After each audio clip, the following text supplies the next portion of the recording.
त्यो चाहिँ राम्रो कि अमित त पछाडि नै खान्छु भन्दै थियो हिजो अमित पछाडि हो सर अनि राम्रो अहिले सबै यही छन् त काठमाडौँमै हो नि हजुर सर ओके ल अब हामी थोरै रिपिट गर्दै हिजो अस्तिका कुरा त्यसपछि नयाँ कुरो पढाउने अलिअलि थोरै छ त्यसपछि इन्ट्रेक्सनमा जाने है सोध्ने मैले रिपिट गराउने हो जम्मै अनि अर्को topic next week first topic सिद्धियो है हाम्रो हामीले 3-4वटा टपिक पढिसकेका छौँ र इम्पोर्टेन्ट थ्योरिटिकली इम्पोर्टेन्ट टपिक पढ्यौँ हामी चाहे त्यो फर्म अफ बिजनेस होस् चाहे गुड गभर्नेन्स होस् अथवा त्यो सीएसआरका कुराहरू हुन् अथवा एजेन्सी प्रब्लमका कुराहरू हाम्रो चाहिँ एज अ इन्टरप्रेनर अथवा इन्टरप्राइजेस हामीले प्रत्येक सेक्टरमा हामी त रियल पर्सन भयौँ यो फेस गर्ने भनेको आर्टिफिसियल पर्सनले बिजनेसले विभिन्न प्रब्लमहरू फेस गर्ने हुन्छ र त्यो प्रब्लम फेस गर्दाखेरि बेसिकली त्यहाँ सोलुसन ल्याउने अथवा त्यसलाई चाहिँ प्रोपरली स्ट्राटेजिकली प्लान बनाउने भनेको मान्छेले नै हो ह्युमन रिसोर्सेसले नै हो गुड गभर्नेन्स गर्ने ह्युमन रिसोर्सेसले नै हो र यो चाहिँ त्यहाँ भएका डिफ्रेन्ट प्रब्लमहरू र डिफ्रेन्ट डिफिकल्टिजहरू एराइज भयो भने पनि त्यसलाई सोलुसन गर्ने भने अल्टिमेटली ह्युमन रिसोर्सेसले नै हो त्यसैले as a human resource as a त्यहाँ हामीले different level of human resource पनि पढ्यौँ त्यहाँ डिफ्रेन्ट लेभल अफ ह्युमन रिसोर्सेसका फरक इन्ट्रेस्ट हुन्छ भन्ने कुरो पनि पढ्यौँ तर एउटा लो लेभल स्टाफले राम्ररी काम गरिदिएन भने डाइरेक्टली हाम्रो चाहिँ इम्प्याक्ट त्यो इम्प्याक्ट कहाँ पर्छ त आउटपुटमा र हाम्रो आउटपुट भनेको प्रॉफिटेबिलिटी अथवा better service better result good त्यो क्वालिटी प्रोडक्ट प्रड्युस गर्ने नै हो र त्यो सँगसँगै हामीले प्रॉफिटलाई कसरी म्याक्सिमाइज गर्ने र मार्केटमा हाम्रो कम्पिटिटर भन्दा हामी कसरी राम्रो बन्ने त्यसमा हामीले नेम फेम गुडविलका कुराहरू पनि गर्यौं र विभिन्न कम्पिटिटरहरुसँग कम्पिट गर्नुपर्ने हुन्छ नयाँ स्ट्र्याटेजी नयाँ टेक्निक नयाँ प्लान नयाँ पोलिसी हामीले यदि फर्मुलेसन गरेनौं भने पक्कै पनि मार्केटमा हामी लङ टर्मसम्म एक्जिस्ट हुन सक्दैनौं भन्ने कुरोमा पनि पढ्यौं र त्यो सँगसँगै विभिन्न स्टेक होल्डर्स र त्यो स्टेक होल्डरले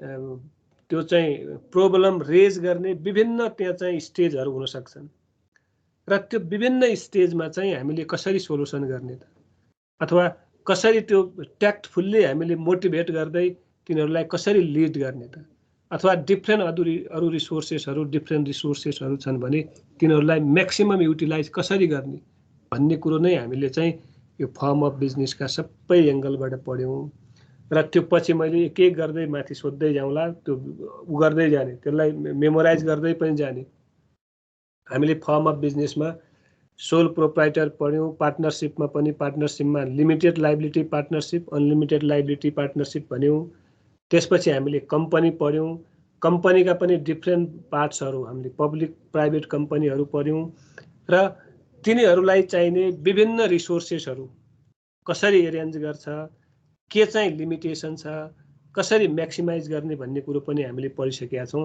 त्यो कुरो पछि डिस्कसन गर्छौं अब थोरै अझै कति जना पुग्यो हाम्रो टार्गेट पुगिसक्यो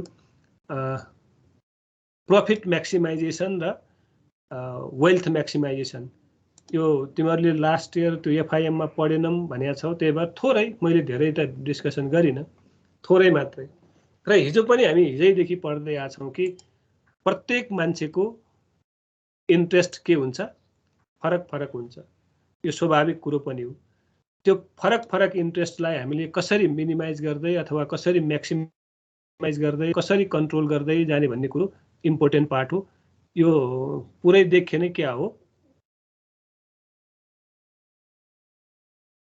के देखियो हेलो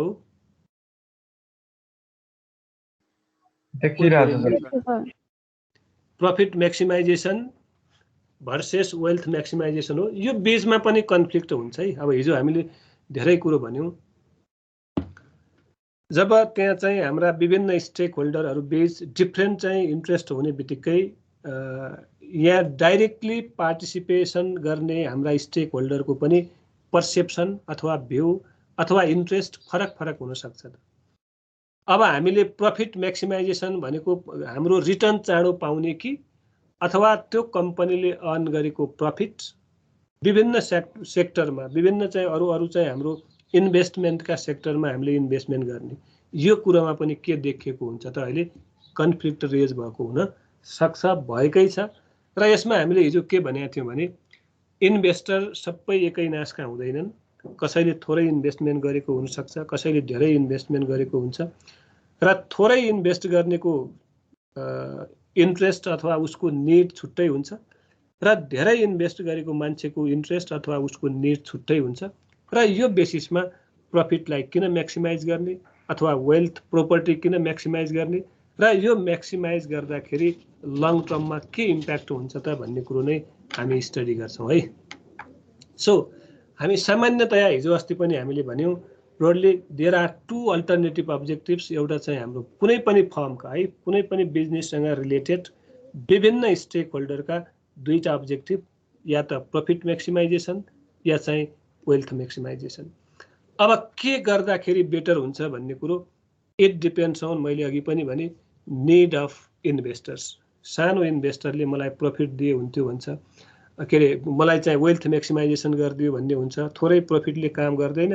अब त्यो पनि इट डिपेन्ड्स अन द त्यो कन्टेक्स्चुअल हुन्छ है। यो पनि कुनै कुनै अवस्थामा प्रफिट पाइदियो भन्ने हुन्छ भने कुनै कुनै केसमा चाहिँ मैले प्रफिट भन्दा पनि मेरो चाहिँ बरु बोनस सेयर अथवा डिफ्रेन्ट अरू सेक्टरमा त्यसको लगानीकर्ता हो भने विभिन्न अरू सेक्टरमा चाहिँ इन्भेस्टमेन्ट गरेर टोटल फ्युचरमा उसको वेल्थ म्याक्सिमाइज भयो भने त्यो फ्युचरमा मलाई बढी रिटर्न हुन्छ भन्ने केसमा पनि यो चाहिँ विभिन्न मान्छेको पर्सेप्सन फरक फरक हुन सक्छ। बेसिकली दुईटा, प्रफिट एन्ड वेल्थ। के हो त प्रफिटमा? अब it is a term which denotes the maximum profit to earn by the organization is given the, एउटा टाइम फ्रेम भित्र त्यो सबै चाहिँ हामीले डिस्ट्रिब्युट भनेको जति प्रफिट कमायो त्यो प्रफिटलाई चाहिँ यो केही भाग यसको काटिएको छ हो, कसरी यसलाई उ गर्ने हो, सबै देखिया छ, काटिएको छ। सर त्यो क्रिएट पीडीएफ वाला सर त्यो साइडको क्रस गर्दिछ न, कहाँनिर छ त यो? मैले बुझेन। यता त्यो हाइलाइट्स एन्ड मार्कअप्स छ नि, यता साइडमा। यो यहाँनिर यो त मैले के लेख्न खोजेको कुरो आउँछ कि यसमा त किन देखियो? यहाँ अझ पनि देखिएन।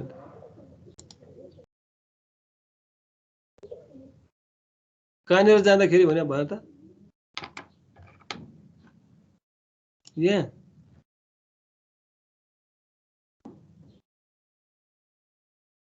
ए अब देखियो होइन?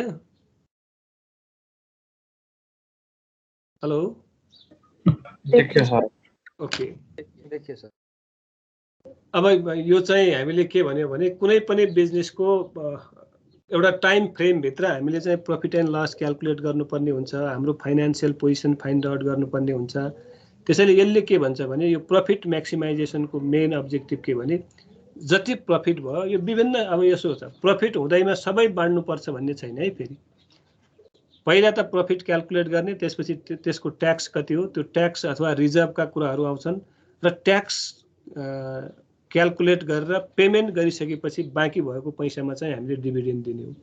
त्यसैले इन टर्म्स अफ त्यहाँ चाहिँ हामीले डिभिडेन्ड कति बाँड्छौँ भन्ने कुरो नै यसले प्रफिट म्याक्सिमाइजेसनले फोकस गरेको हुन्छ। कहाँनिर फेरि यो अर्को मैले के फेरि त्यही आउँदो रहेछ, लेख्न खोज्यो भने नहुँदो रहेछ। It is a term which denotes the maximum profit to be earn by the organization. Given time period भनेको 1 वर्षै हुन्छ र त्यो 1 वर्षको टाइम फ्रेममा कति प्रफिट कमाछौँ र त्यो प्रफिटलाई हामीले कसरी डिस्ट्रिब्युट गर्ने कुरो नै हाम्रो चाहिँ प्रफिट म्याक्सिमाइजेसनले भन्छ। Profit maximisation goal implies that the investment अथवा financing dividend decision of the enterprises should be oriented to profit maximise भनेको मैले बढीभन्दा बढी प्रफिट नै कसरी चाहिँ गेट गर्ने त अथवा त्यो डिभिडेन्ड कसरी रिटर्न गर्ने त, इन्भेस्टमेन्ट नगरी उसको प्राइम फोकस भनेको how to get more and more profit चाहिँ 1 वर्षभित्र अथवा इमिडिएटली मैले कसरी प्रफिट रिटर्न गर्ने भन्ने कुरो हो। अब यसको बेस्ट क्राइटेरिया भने डिसिजन क्राइटेरियन अन डिसिजन मेकिङमा डिपेन्ड हुन्छ। माथि पनि भन्यो हामीले। अब यो हेर, it is a kind of ageing, त्यो चाहिँ एजेन्सी प्रब्लम नै हो, तर इट डिपेन्ड्स अन द हाम्रो चाहिँ त्यो management capacity of top level manager. उनीहरूको डिसिजनमा हामीले चाहिँ यो प्रफिट नै बढी डिस्ट्रिब्युसन गर्दाखेरि बेटर हुन्छ कि अथवा यसलाई चाहिँ विभिन्न सेक्टरमा बिजनेस एक्सपान्सन गर्ने अथवा रिटेन अर्निङको पोर्सन बढी राखेर हामीले विभिन्न सेक्टरमा इन्भेस्टमेन्ट गर्ने भन्ने कुरो it depends on the decision making of top level manager. अनि यो अर्को इफिसियन्ट, अब यो प्रफिट कमाउने कुरोमा नि यसका प्रफिट कमाउने कुरोमा के हुन्छ भने हामीले हाम्रा विभिन्न रिसोर्सेसहरू विभिन्न चाहिँ अभाइलेबल भएका रिसोर्सेसलाई म्याक्सिमम युटिलाइज गर्दै प्रफिटलाई म्याक्सिमाइज गरेर प्रफिट नै डिस्ट्रिब्युसन गर्ने हो। अब यस्तो पनि के पनि हुन्छ भने धेरै अर्गनाइजेसनको फोकस प्रफिटमा मात्रै हुँदैन है। जस्तो गुडविल इन्क्रिज हुनु भनेको पनि वेल्थ म्याक्सिमाइजेसन हो। नेम फेम रेपुटेसन, उसको ब्रान्ड इमेज चाहिँ छुट्टै बन्नु पनि उसको वेल्थ म्याक्सिमाइजेसन हो। किनभने अल्टिमेटली फाइनली गुडविलले भ्यालुएसन इन्क्रिज गर्छ। भोलि एउटा फर्मको एउटा बिजनेसको चाहिँ हामीले भ्यालुएसन गर्दा पनि यदि हाम्रो नेम फेम रेपुटेसन ब्रान्डका कुराहरू आउँछन्, हाम्रा लेभलका कुराहरू आउँछन् र त्यतिखेर मार्केटमा त्यसको राम्रो इमेज छ भने अटोमेटिकली के हुन्छ त वेल्थ म्याक्सिमाइजेसन हुँदै जान्छ।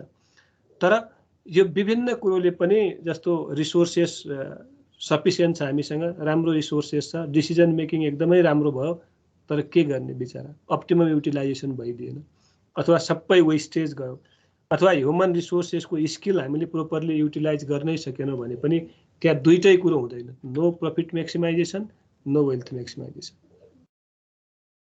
यसका drawback it ignore the time हो सबैभन्दा इम्पोर्टेन्ट कुरो। यहाँ हामी पछि पनि पढ्छौँ, तिमीहरूले पढि पनि सकिया होला। ल के हो त, what do you mean by time value of money?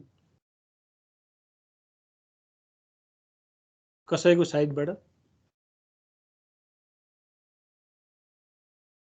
यसले प्रफिट म्याक्सिमाइजेसनले it ignore the time value of money. के हो त टाइम भ्यालु अफ मनी भने? कोही बोलेन त? आकाश,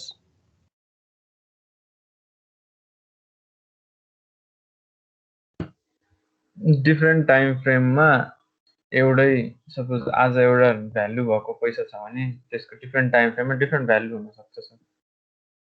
जस्तो कि आज प्रफिटको भ्यालु सपोज कति छ अरे, त्यसको त्यो प्रफिटको भ्यालु चाहिँ पछि डिफ्रेन्ट हुनसक्छ टाइम अनुसार, इन्ट्रेस्ट रेट अनुसार। एक्ज्याक्टली, इन्फ्लेसन, इन्ट्रेस्ट रेट, विभिन्न अदर फ्याक्टरले गर्दाखेरि आजको 1000 रुपिज भोलि त्यसको भ्यालु 1000 नै हुँदैन। अथवा 5 वर्ष पछाडि हाम्रो 1000 रुपिज हामी पाउँदैछौँ भने आजको प्रेजेन्ट कन्टेक्स्टमा त्यसको भ्यालु एउटै हुँदैन।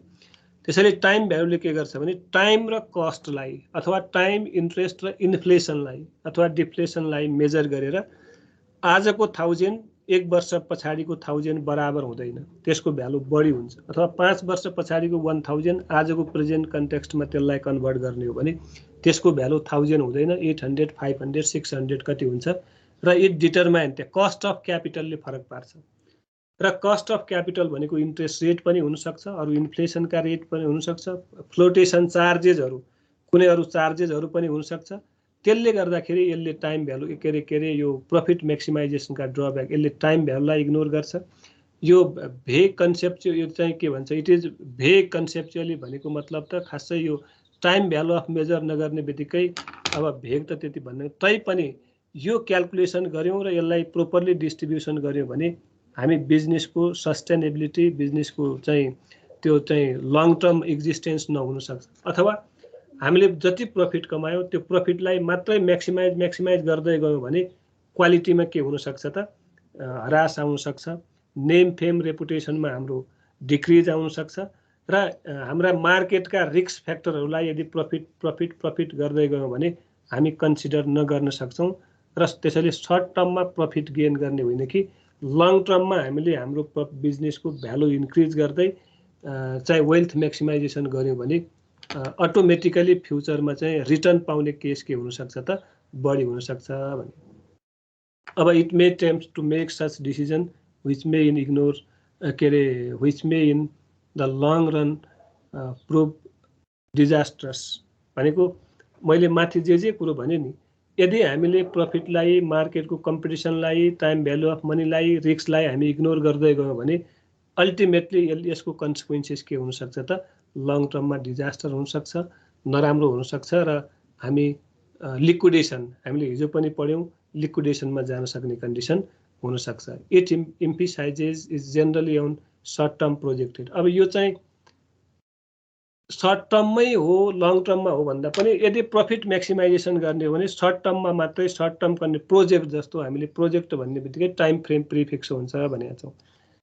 तर कुनै पनि बिजनेसको टाइम फ्रेम अलरेडी एलोकेट गरे हुँदैन, 2 वर्षको लागि, 3 वर्षको लागि, 4 वर्षको लागि भन्ने हुँदैन। त्यसैले यस्ता विभिन्न सर्ट टर्मका प्रोजेक्टहरू छन् भने त्यो जेनरली राम्रो हुनसक्छ।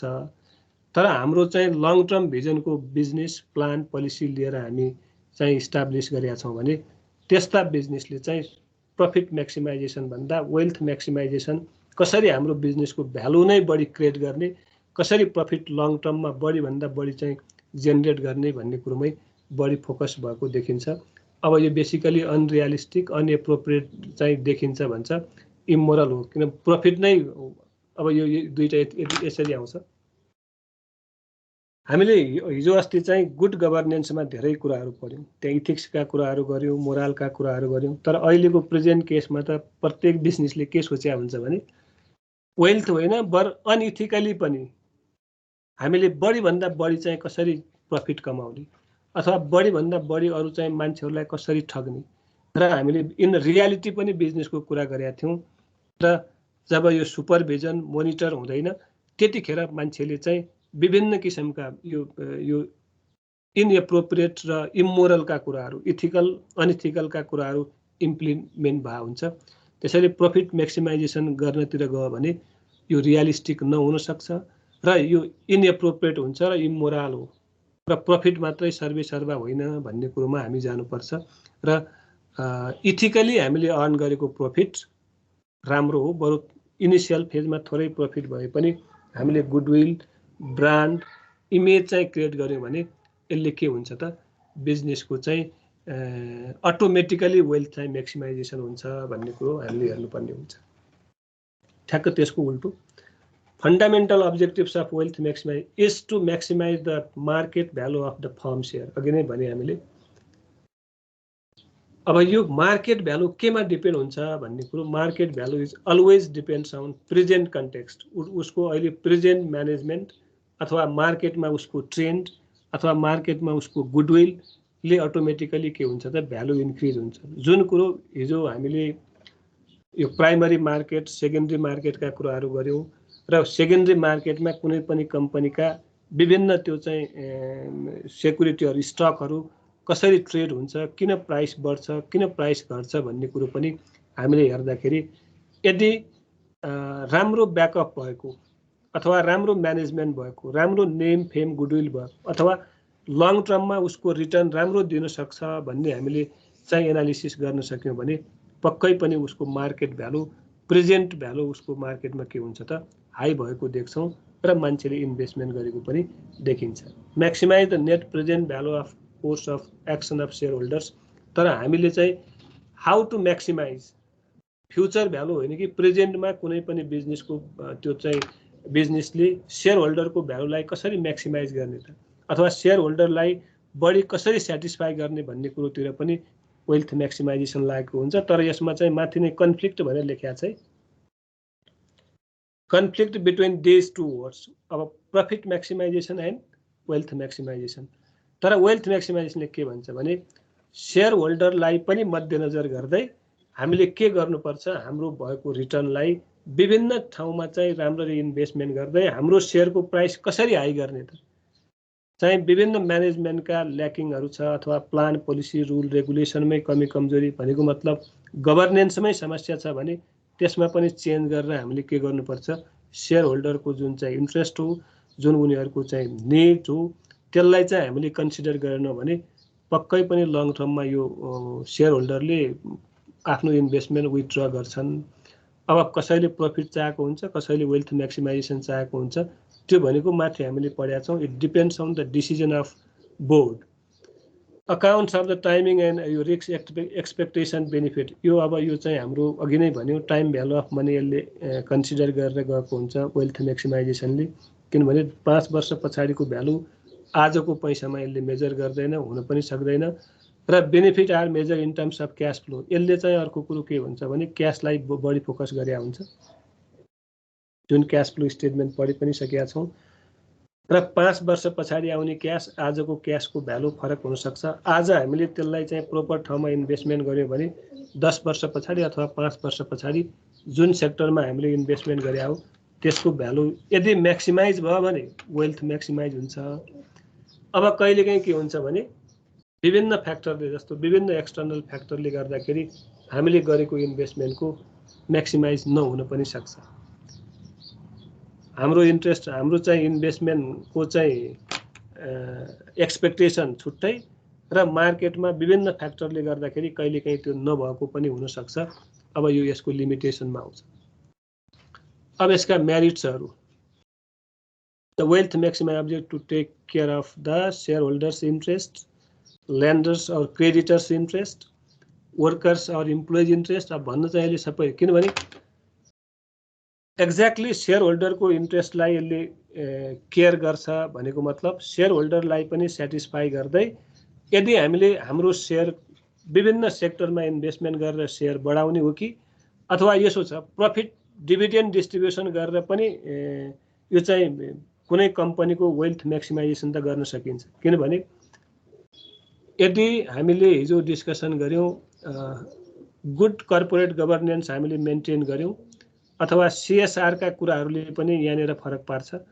जब हामी यो चाहिँ सोशली रिस्पोन्सिबल हाम्रो बिजनेस हो, सोसाइटीप्रति पनि हामी कन्सियस छौँ भने अटोमेटिकली ब्याकअपमा त्यसको चाहिँ गुडविल इन्क्रिज भएको हुन्छ, उसको ब्याकअपमा इन्डाइरेक्ट रूपमा ठुलो इन्भेस्टमेन्ट भएको हुन्छ, जसले गर्दाखेरि अल्टिमेट लङ टर्ममा हामी त्यसबाट बेनिफिट कमाउन सक्छौँ।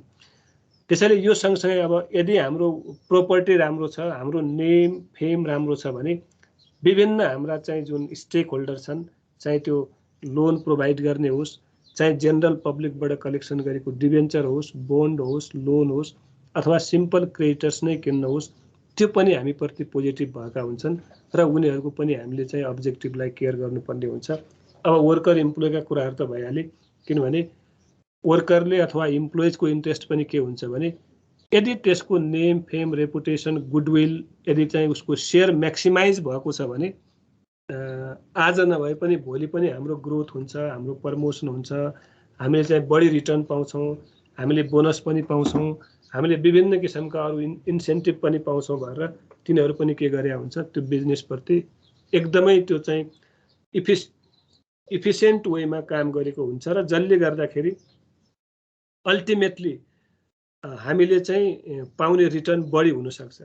त्यसैले वेल्थ म्याक्सिमाइजेसनले पनि यो विभिन्न यो अब्जेक्टिभमा ध्यान दिएर काम गरेको देखिन्छ, गर्नु पनि पर्ने हुन्छ। It also ensure fair return on the shareholders, building of reserve for growth and expansion, ensuring financial discipline in the management. अर्को अब्जेक्टिभ यसले कहाँ हामीले रिजर्भका कुराहरू पनि आयो, ग्रोथ एक्सपान्सनका। यो त ग्रोथ र एक्सपान्सन त डाइरेक्टली रिलेटेड टु चाहिँ हाम्रो वेल्थ म्याक्सिमाइजेसन नै हो। अनि इन्स्योरिङ फाइनेन्सियल डिसिप्लिन, अब हामीले हिजो अस्ति पनि के भनेका थियौँ भने विभिन्न रिसोर्सेसमा हामीसँग अभाइलेबल चाहिँ त्यो ह्युमन रिसोर्स, फिजिकल रिसोर्स अथवा चाहिँ फाइनेन्सियल रिसोर्समा सबैभन्दा इन्भिजुअल हुने र सबैभन्दा अलिकति म्यानेज गर्न डिफिकल्ट हुने भनेको फाइनेन्सियल रिसोर्स नै हो। त्यसैले हामी मानौँ प्रफिट राम्रो प्रफिट रिटर्न भयो,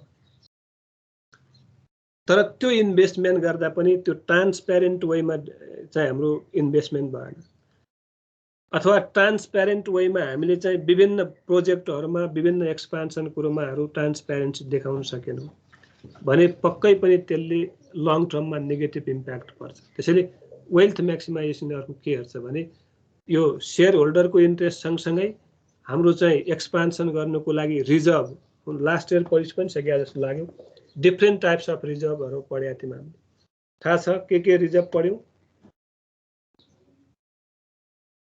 जीवन अब त खाना खाएर आइसक्यो।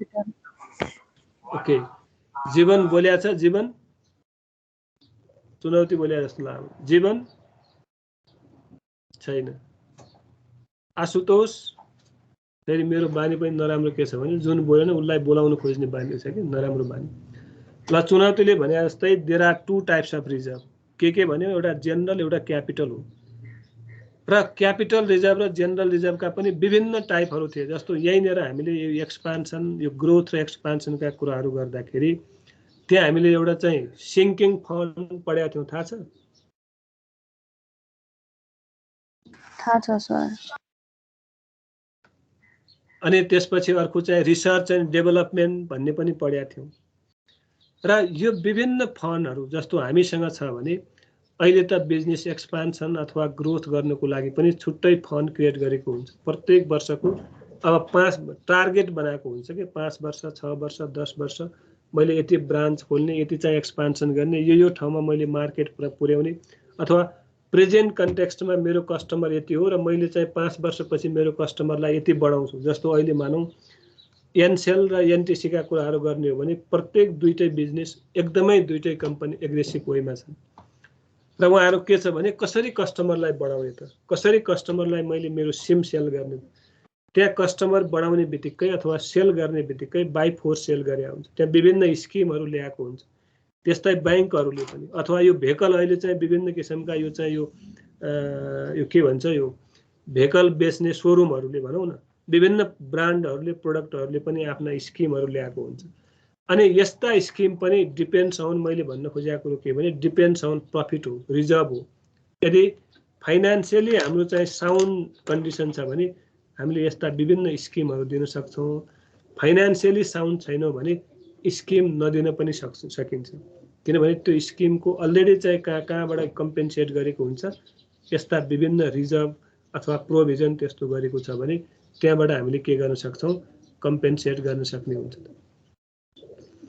अब इट फोकसेस लङ टर्म भइहाल्यो, it takes into account time value of money भइहाल्यो, कन्सिडरली रिस्क कन्सिडर गर्ने भयो, maintain the market price of the share of. यो चाहिँ यसले अर्को कुरो के भने हामीले जुन थ्योरिटिकल पार्ट सबै पढेका छौँ नि, कुनै पनि अर्गनाइजेसनको मार्केटमा प्राइस कसरी बुस्ट अप गर्ने भन्ने कुरो इट डिपेन्ड्स अन उसको name, fame, goodwill, reputation, financial statement. र त्यो सँगसँगै उसको चाहिँ मार्केटमा भन्छ नि सेयरमा लगानी गर्नुभन्दा पहिला हामीले उसको बोर्ड अफ डाइरेक्टर, उसका इन्भेस्टरहरू लगानीकर्ता, उसको प्रोपर्टी, उसको पी रेसियो, उसको इपिएस रेसियो हेर्नुपर्छ। त्यसपछि बल्ल चाहिँ हामीले लगानी गर्दाखेरि बेटर वेमा रिटर्न आउँछ भने जस्तै यसले के गर्छ भने कुनै पनि आफ्नो मार्केटमा आफ्नो प्राइस घटोस् भन्ने चाहना हुँदैन कुनै पनि कम्पनीको। घट्यो भने के सोच्नुपर्छ, मेरो कतै न कतै उ भयो ल्याकिङ छ, चाहिँ मैले म्यानेजमेन्ट साउन्ड गर्न सकेन, चाहिँ मैले त्यो एकदमै sound handsome financial statement report आएन, अथवा मैले चाहिँ यो ट्याक्समा इन्भिजल भयो र मेरो मार्केटमा नेम चाहिँ अलिकति चाहिँ खस्क्यो भन्ने फिलिङ हुन सक्छ है मार्केटको प्राइस घट्दाखेरि। त्यसैले सकभर यसले चाहिँ यो वेल्थ म्याक्सिमाइजेसनले के गर्छ भने मेरो सेयरको प्राइस पनि कन्स्टेन्ट होस्, बढोस्, राम्रो होस् भन्ने चाहिँ यसको सोचाइ हुनसक्छ, हुन्छ नै। किनभने हामीले भन्यौँ नि डाइरेक्टली अहिले यो रिप्रेजेन्ट गर्ने भनेको मार्केटले नै हो। मेरो वेल्थ म्याक्सिमाइज छ कि, मेरो प्रफिट म्याक्सिमाइजेसन छ कि, अथवा मेरो नाम, फेम, रेपुटेसन के छ, अथवा म प्रति मेरो बिजनेसप्रति डिफ्रेन्ट कस्टमरको पर्सेप्सन के छ भन्ने कुरोहरू हामीले हेर्नुपर्ने हुन्छ। It recognize the value of regular dividend payment. अब यो हामीले लास्ट इयरको कुरो के पनि पढेका थियौँ भने यदि प्रफिट सधैँ बराबर एउटै लेभलमा हुँदैन र यो वर्ष धेरै प्रफिट भयो, अर्को वर्ष थोरै प्रफिट छ भने हामीले यो वर्षकै प्रफिटबाट जम्मै डिभिडेन्ड डिस्ट्रिब्युट नगरी केही रिजर्भ राख्नुपर्ने हुन्छ। त्यहाँनिर डिभिडेन्ड इक्वलाइजेसन फन्ड भन्ने छुट्टै क्रिएट गरेको हुन्छ। यो भनेको यदि वेल्थ म्याक्सिमाइजेसनमा कन्सर्न भएको बिजनेस छ भने पक्कै यस्ता प्लानहरू, यस्ता पोलिसीहरू फर्मुलेसन सुरुमै गर्नुपर्ने हुन्छ। किनभने हाम्रो अर्को कुरो इन्भेस्टरको इन्ट्रेस्टको बेसमा अथवा हामीले कहिले पनि रिटर्न दिँदैनौँ भने हाम्रो वेल्थ म्याक्सिमाइज हुँदैन। तर एउटा लेभल मेन्टेन गरेर 5% दिने कि 10% दिने कि जस्तो हिजो एजिएमका कुराहरू आएको थिए। एजिएममा हाम्रो उसले चाहिँ अमितले के भनेको थियो भने यो हामी विभिन्न किसिमले आर्टिफिसियली चाहिँ यो डिपेन्डेन्सी क्रिएट गरेर पनि उसले चाहिँ पोस्टमा बस्न खोजिया हुन्छ। र अर्को चाहिँ त्यहाँ नेपोटिजम कुनले दिपकले कहिले भनेको थियो, नेपोटिजम एन्ड फेभरेटिजमले गर्दाखेरि विभिन्न चाहिँ त्यहाँ त्यो केसहरू कन्फ्लिक्ट रेज हुनसक्छ। त्यो भनेको डिमेरिट्सहरू हुन्। र हाम्रो एउटा अर्को कुरो के बुझ्नुपर्छ भने कुनै पनि समस्या भयो भने त्यो सोल्युसन गर्ने माध्यम भनेको डिस्कसन नै हो, टेबल टक नै हो। र हामीले त्यो एजिएमको कुरो नै किन एजिएम राख्ने फर्मली भनेको हाम्रो कम्पनीको स्टाटस, कम्पनीको पोजिसन यस्तो छ, हामी यो गर्दैछौँ, हामी यसरी बिजनेस एक्सपान्सन गर्दैछौँ, हाम्रो 5 वर्षको चाहिँ प्लान हो, हाम्रो लङ टर्म प्लान हो, सर्ट टर्म प्लान हो भनेर हामीले कन्भिन्स गरेर सेयर होल्डरबाट खुसी भएर हामीले लगानी गर्यो भने पक्कै पनि यो कहिले पनि त्यो समस्या आउँदैन, न कन्फ्लिक्ट हुन्छ, न चाहिँ भोलि त्यो पोस्टमा मैले राम्रो रिटर्न दियो भने पोस्टको लागि कोही पनि लडे आउँदैन। यदि टाइमली रिटर्न र उसको चाहिँ मार्केटमा हामीले भन्यौँ सेयर मार्केट होस् अथवा विभिन्न प्रोपर्टीमा इन्भेस्टमेन्ट गरेर त्यहाँबाट रिटर्न होस्, अल्टिमेटली त्यो रिटर्न जहाँबाट भए पनि डिभिडेन्ड पाउनु त सेयर होल्डरले नै हो। त्यसैले यस्ता विभिन्न कुरोहरूमा फोकस भएर यो प्लान बनेको हुन्छ। अब यो किन कन्फ्लिक्ट हुन्छ, यसका बीचका फरकहरू डिफ्रेन्सिएसहरू के छन् भने प्रफिट म्याक्सिमाइजेसनले its main objective is to earn profit, large amount of profit within. अब त्यो सर्ट पिरियडमा हुन्छ कि अब कसरी हुन्छ, यो प्रफिटमा मात्रै फोकस भएको हुन्छ। यसको its main objective is to achieve highest market value of common stock. यसको चाहिँ मेरो सेयरको प्राइस कसरी मार्केटमा बढीभन्दा बढी बढोस्, अरूभन्दा मेरो स्टकको भ्यालुएसन बढी होस् भन्ने कुरोमा वेल्थ म्याक्सिमाइजेसन भएको हुन्छ। यो सर्ट टर्म हो भने यो लङ टर्म हो, किनभने profit short term strategy, short term plan, goal भयो। चाहिँ wealth maximization it is long term plan. यसले time value of money ignore गर्छ, यसले वेल्थ म्याक्सिमाइजेसनले time value of money consider गर्छ। यसले रिस्क अथवा अनसर्टेनिटी मेजर गर्दैन, यसले प्रफिट मात्रै हेर्छ। अहिले प्रफिट कमाऊ, जसरी सक्यौ प्रफिट कमाऊ भन्छ। यसले चाहिँ इट चाहिँ रेकग्नाइज, यसले चाहिँ आइडेन्टिफाई गर्छ मार्केटका डेटा कलेक्सन गर्छ र मार्केटले के भन्छ त्यो अनुसार उसले चाहिँ रिस्क मिनिमाइज गर्दै यदि फ्युचरमा अनसर्टेनिटी कहीँबाट क्रिएट हुन्छ भने त्यो पनि स्टडी गरेर how to minimize risk and uncertainty and how to compete to different competitors, मार्केटमा कसरी मैले जाने भन्ने कुरो लङ टर्म प्लानमा वेल्थ म्याक्सिमाइजेसन फोकस भएको हुन्छ। अनि त्यसपछि इट इग्नोर टाइमिङ अब return, it ignore timing of return. यसले चाहिँ जस्तो हामीले के गर्नुपर्छ भने यो वर्ष हाम्रो यति रिटर्न भयो, अर्को वर्ष यति रिटर्न भयो भन्ने प्लानै हुँदैन प्रफिट मेकिङ। यो वर्ष सकौँ मैले प्रफिट कमाऊ, बढीभन्दा बढी प्रफिट कमाऊ, तर इट मस्ट बी कन्टिन्युटी, एउटा लेभलमा मैले बढाउँदै जानुपर्छ भन्ने हुँदैन। तर वेल्थ म्याक्सिमाइजेसनले के गर्छ भने टाइमिङलाई पनि इम्फिसाइज गर्छ, एनालिसिस गर्छ। मेरो पास्टको डेटा यस्तो थियो, अहिले प्रेजेन्ट डेटा यस्तो छ र मैले फ्युचरमा के गर्नुपर्छ भनेर फ्युचर ओरिएन्टेड चाहिँ वेल्थ म्याक्सिमाइजेसन नै हो, प्रफिट म्याक्सिमाइजेसन होइन। ल यति हो, थोरै चाहिँ यसको ब्याकग्राउन्ड मैले भने।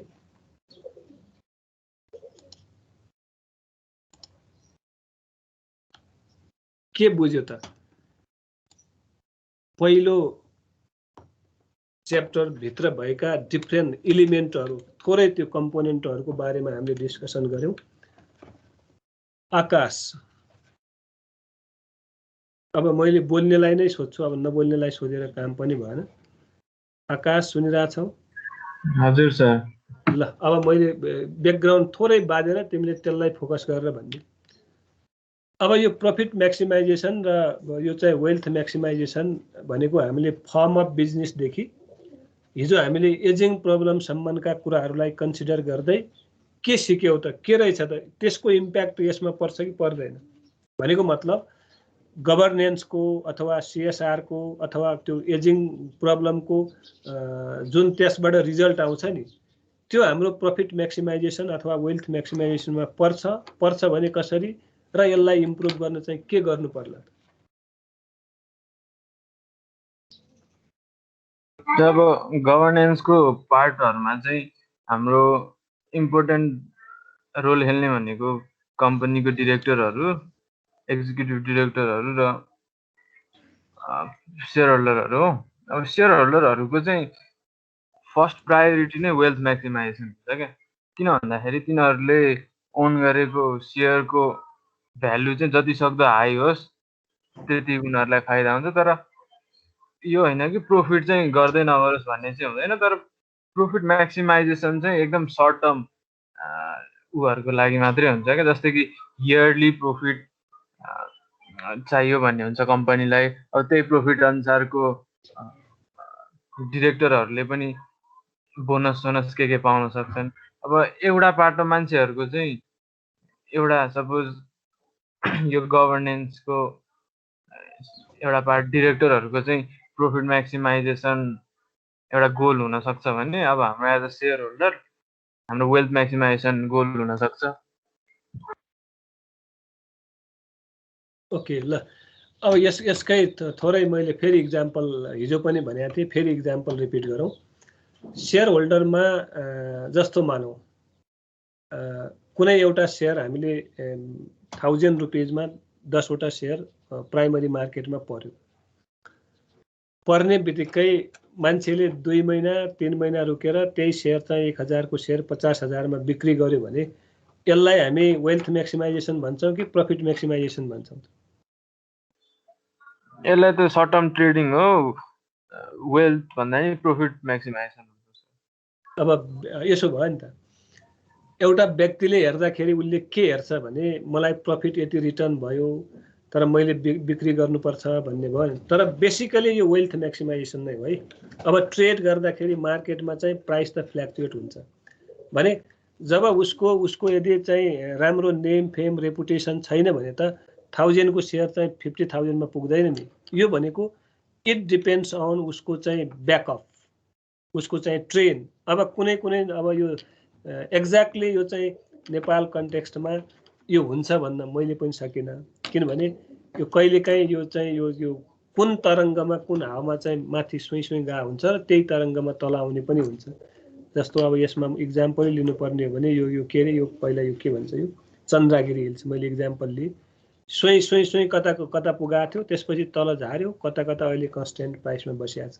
अब कहिलेकाहीँ अब यो यदि प्राइस बढ्दैमा उसको वेल्थ म्याक्सिमाइजेसन हो भन्न पनि गाह्रो छ। हामीले के भन्यो भने wealth maximization is basically focus how to increase the share price of the stock भन्यो हामीले। त्यो सेयर प्राइस, स्टकको सेयर प्राइस कसरी बढ्यो भन्ने कुरोमा वेल्थले म्याक्सिमाइज के अरे देखाउँछ, अथवा उसको ब्याकअप राम्रो छ, अथवा उसको गुडविल राम्रो छ, अथवा उसको चाहिँ म्यानेजमेन्ट एकदमै साउन्ड छ भन्ने कुरो हामीले भन्यौँ। तर कहिलेकाहीँ त्यो नहुन पनि सक्छ।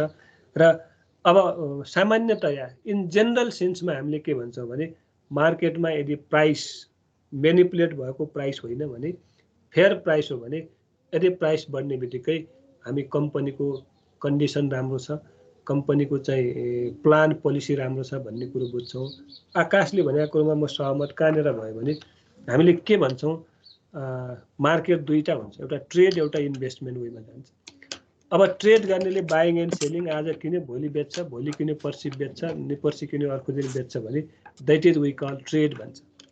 अब धेरै चाहिँ इन्भेस्टर लगानीकर्ता यस्तो छ, म चाहिँ आज इन्भेस्टमेन्ट गरौँ, आफ्टर 10 इयर्स मैले 10 वर्षसम्म चाहिँ त्यसलाई कन्टिन्यू त्यहाँ राख्यो भने मैले 20 गुणा 30 गुणा अथवा 10 गुणा मैले चाहिँ बढी रिटर्न पाउँछु भन्ने हिसाबले पनि इन्भेस्टमेन्ट गरे हुन्छ।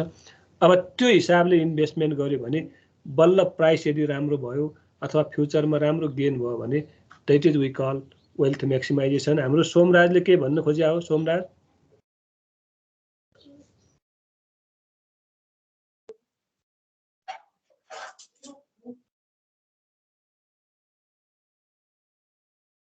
के भन्न खोज्या हो?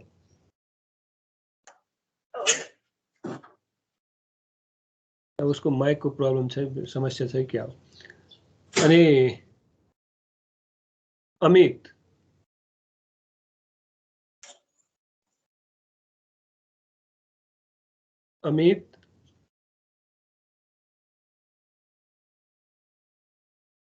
त्यो पनि हरायो। आशुतोष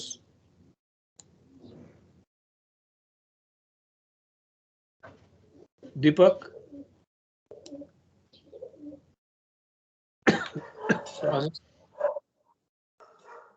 सुनिरहेको छौ? सुनिरहेको छु सर। ल अब यो सोमराजको केही क्लियर भएन अब तिम्रो पछि मैले एउटा क्वेसन तिमीलाई के गरेँ भने अब यो फर्स्ट च्याप्टरको टपिकहरूसँगै रिलेटेड गऱ्यौँ। अस्ति तिमी थियौ कि थिएनौ? हामीले विभिन्न फर्म अफ बिजनेस पढ्यौँ। त्यसमा मैले सामान्य सानो क्वेसन सोध्छु।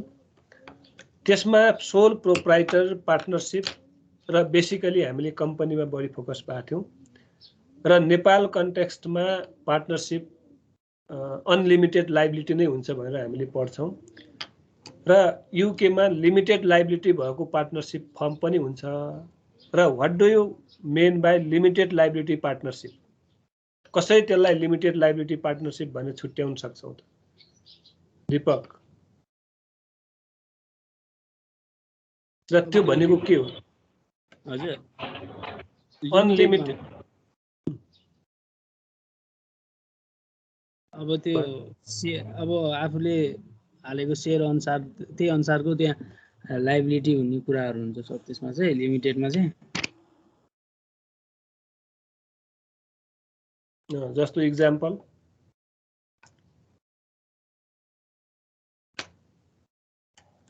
इक्जाम्पल भनेर एउटा लिमिटेड लाइबिलिटी र अनलिमिटेड लाइबिलिटीको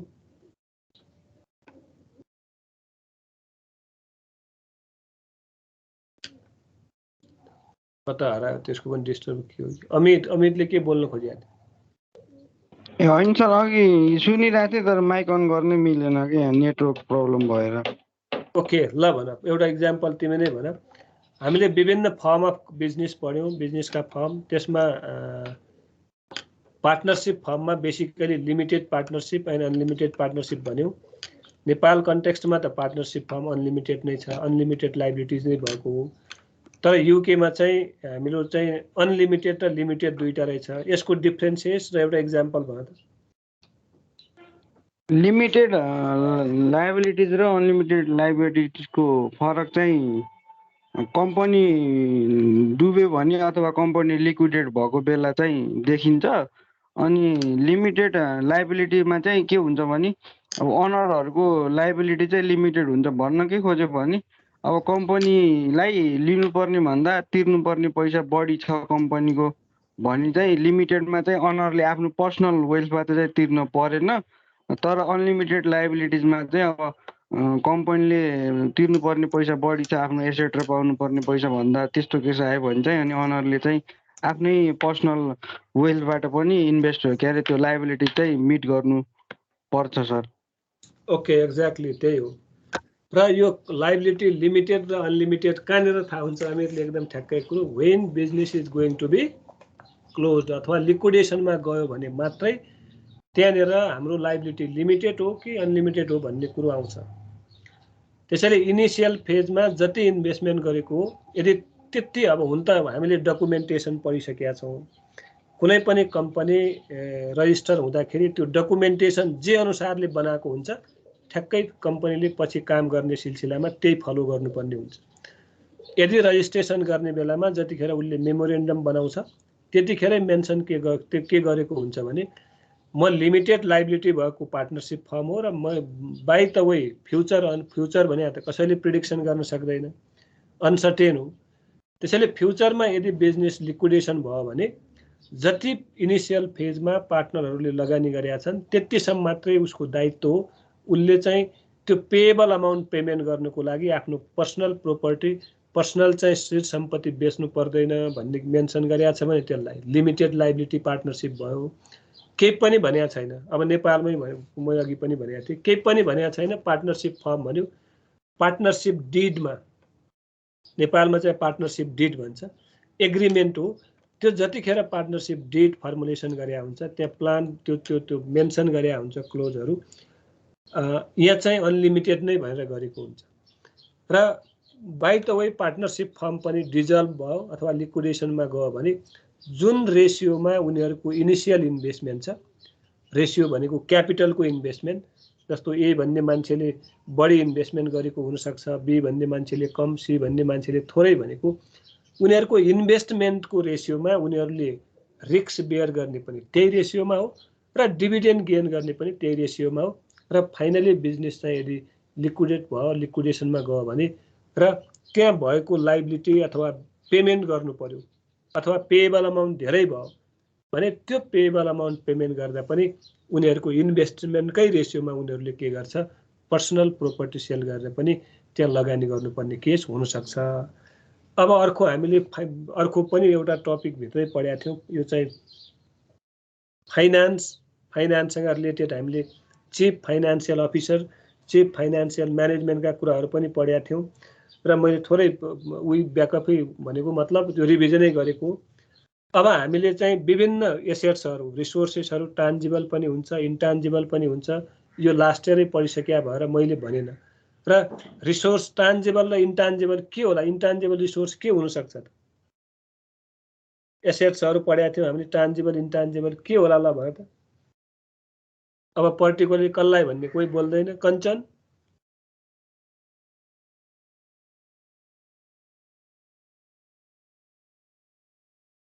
बोलेन। हामीले लास्ट इयर फाइनान्सियल स्टेटमेन्ट पढ्दाखेरि assets are equal to capital plus liability भनेको थियौँ, त्यो कहीँ पढेका थियौँ नि? यो थियो के हो त त्यो भने ल भन्। प्रत्येक बिजनेसमा रिसोर्सेस बराबर पेएबल पनि हुनुपर्छ अथवा एसेट्स बराबर क्यापिटल प्लस लाइबिलिटी पनि हुनुपर्छ र त्यहाँ विभिन्न किसिमका हामीले रिसोर्सेस पढ्यौँ, विभिन्न किसिमका एसेट्सहरू पढ्यौँ र त्यो चाहिँ रिसोर्सेस अथवा त्यो एसेट्सले डाइरेक्टली अथवा इन्डाइरेक्टली हाम्रो बिजनेसमा इम्प्याक्ट पारेको हुन्छ भने जस्तो ट्रेडमार्क। अब मैले त्यही रिपिट गरेँ, यहाँ तिमीहरूको त्यो बुकमा पनि छ हेर्ने। जस्तो ट्रेडमार्क र ब्रान्ड एउटै हो कि फरक हो?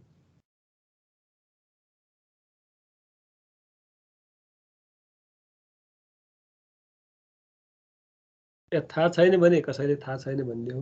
फरक हो सर। ओके गुड, के फरक छ भन त?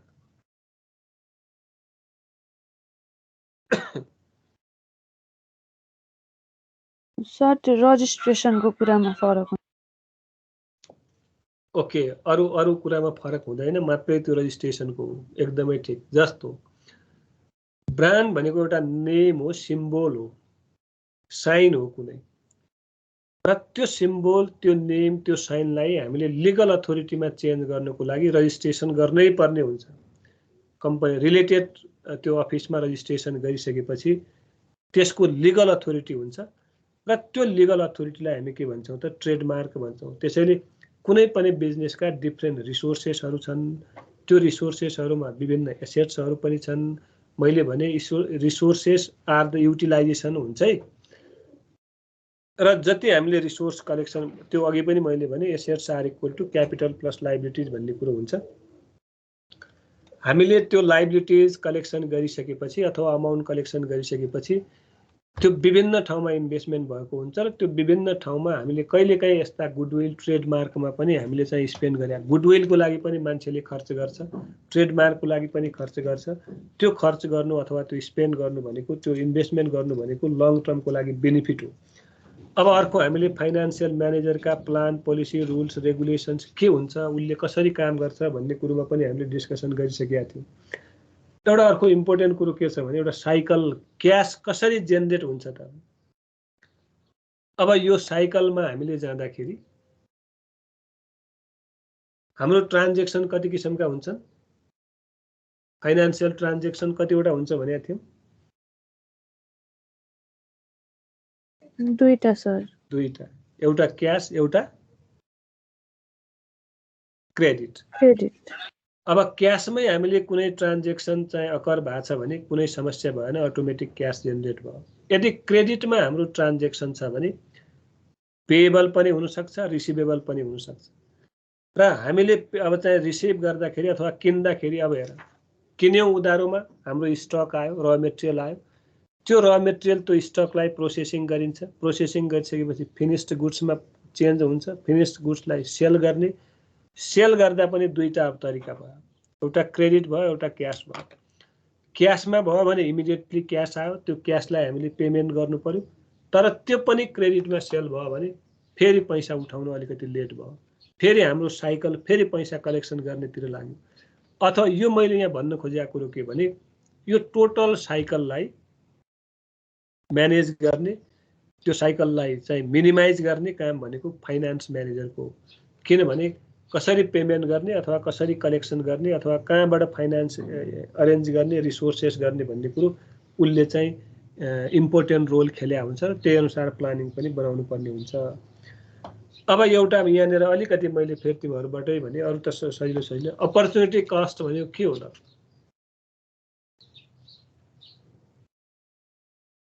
Yeah, we have been discussing about business, है। यो बिजनेसका फर्महरू र अपर्च्युनिटी कस्ट अफ यो चाहिँ क्यापिटलको पनि हुनसक्छ, विभिन्न अरू फ्याक्टरको पनि हुनसक्छ। के हो त यो चाहिँ अपर्च्युनिटी कस्ट भनेको र कसरी, how we can define it?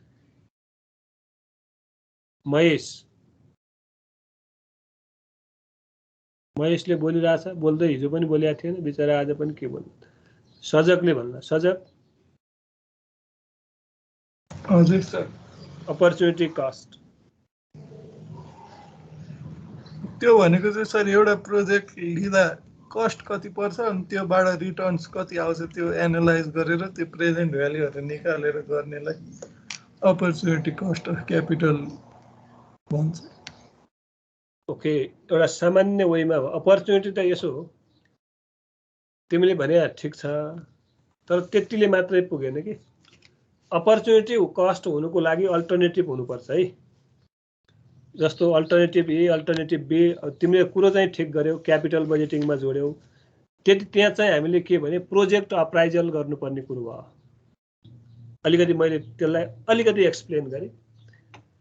कुनै एउटा प्रोजेक्ट अप्राइजल गर्नुपर्ने छ, त्यो प्रोजेक्टको एनालिसिस गर्नु पर्यो भने हो, अब हामीले चाहिँ उसको रिटर्न हेर्ने र उसको रिटर्न सँगसँगै उसको टाइम पनि हेर्ने, कति वर्षमा रिटर्न भएको, उसको कस्ट अफ क्यापिटल पनि हेर्ने, कस्ट कति छ, र यो विभिन्न फ्याक्टर एनालिसिस गरिसकेपछि देन अब हेर we have 2-3 alternatives, project A, project B, project C भन्ने छ।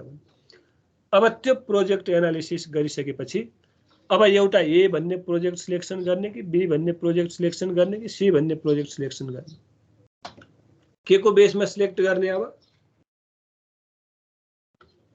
त्यसको रिटर्नको बेसमा, सजिलो भनौँ, सजिलो तरिकाले रिटर्नको बेसमा हामीले के गर्यौं? प्रोजेक्ट सिलेक्सन गर्यौं।